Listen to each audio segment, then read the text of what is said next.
হাই বন্ধু বান্ধৱীসকল, আজি গুৱাহাটীত তাৰমানে আজি মই য'ত আছোঁ ৰুমত তাতে আজি মোটামুটি 5-6 ঘণ্টা হ'ল। আজি এতিয়া কাৰেণ্টে নাই, ভালকৈ টোপনি মাৰিব পৰা নাই। আজি সোনকালে উঠা হ'ল।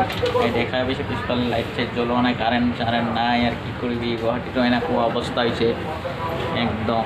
এতিয়া ধৰ মোটামুটি 4টামানৰ পৰা কাৰেণ্টটো নাই। তাৰমানে গৰমত থাকিব আৰু যিহেতু জানাই কেনেকুৱা গৰম হৈছে, ফেন নচলে একদম বহুত গৰমৰ উৎপাত বেছি হৈ গৈছে।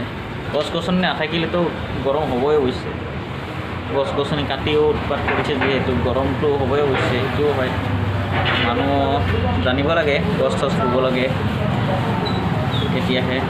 এইবোৰ সোনকালে উঠি এতিয়া চাহকাপ লৈ বহি আছোঁ আৰু একদম চিৰিৰ তলতে চাহকাপ লৈ চিৰিৰ তলতে বহি আছোঁ। এতিয়া বৰ্তমান বাজিল 8:30 বাজিছে। 8:30 বাজিছে, কিন্তু হেৰি নাই, বৰ্তমান দোকান চোকান খোলা নাই। গুৱাহাটীত মোটামুটি মেক্সিমাম 9টাৰ পৰা খুলিব লাগে, কিছুমান দোকানৰ 10টা বজাৰ পৰা খুলিব লাগে।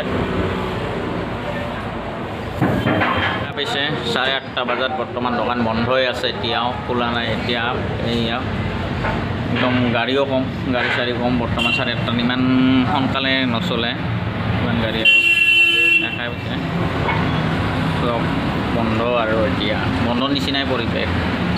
মেক্সিমাম 9:30-10টাৰ পৰা গাড়ী চাড়ী চলিব ধৰে আৰু ভালকৈ।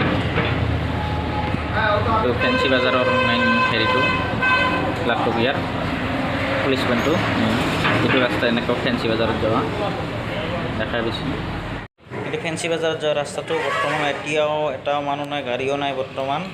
এইটো 9:30 পিছৰ পৰাহে মানুহ হ'ব ধৰে ফুল। আৰু এইটো পুলিচ পইণ্টৰ লাখটকীয়া, এই গাড়ীও দেখা পাইছে, এখনো নাই বৰ্তমান। 9:30 পিছতহে গাড়ী চলিব ধৰে, আৰু দোকান সামাৰো বৰ্তমান বন্ধ আছে। মানুহ 9:30 পিছৰ পৰাহে আপ ডাউন হয়, আৰু এতিয়া দোকান বন্ধ হৈ আছে এতিয়ালৈকে।